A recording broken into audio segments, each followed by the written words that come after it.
Uistinu je dolikovalo onomu radi koga je i od koga je sve, kad je htio privesti k slavi mnoge sinove, da patnjama učini savršenim vođu njihova spasenja. Hebrejima 2. poglavlje, 10. redak.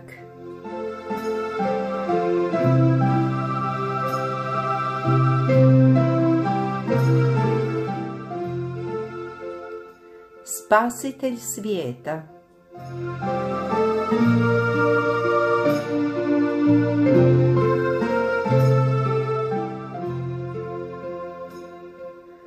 Tko može shvatiti ovako očitovanu ljubav? Anđelske vojske s čuđenjem i boli promatrale su onoga koji je bio veličanstvo neba, koji je nosio krunu slave, a sada trnov vijenac, krvavu žrtvu bijesa, razjarene svjetine, do ludila raspaljene Sotoninim gnjevom. Promatrajte strpljivog patnika, na glavi mu je trnov vijenac, iz svake mu rane kaplje krv, a sve to zbog grijeha. Ništa osim vječne, otkupiteljske ljubavi, što će zauvijek ostati tajna, nije moglo navesti Krista da napusti nebeske počasti i slavu i dođe na ovaj grešni svijet, da bude zanemaren, prezren i odbačen od onih koje je došao spasiti i na kraju umrijeti na križu. Čudite se nebesa i zapanji se zemljo. Gledajte mučitelja i mučenog. Pomahnitala svjetina opkolila je spasitelja svijeta.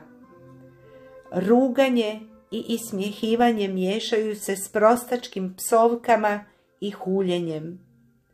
Neosjetljiva svjetina podsmjehuje se njegovu skromnu podrijetlu i jednostavnom životu.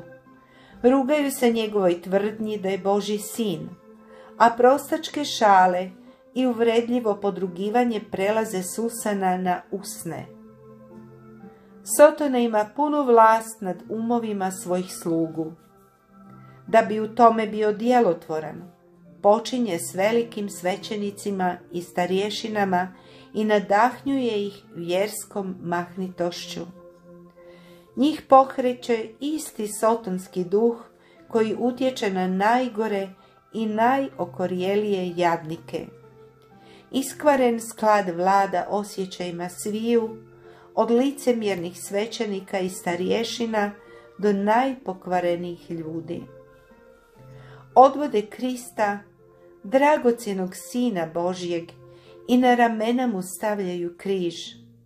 Svaki njegov korak ostavlja trag krvi koja kaplje iz njegovih rana. Na sve to Isus nije odgovorio ni jednom riječju.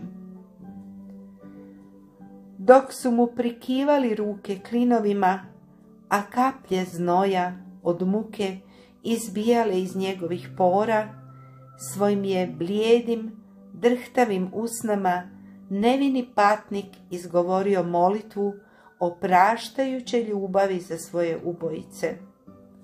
Oče, oprosti im, ne znaju što čine. Luka 23. poglavlje, 34. redak.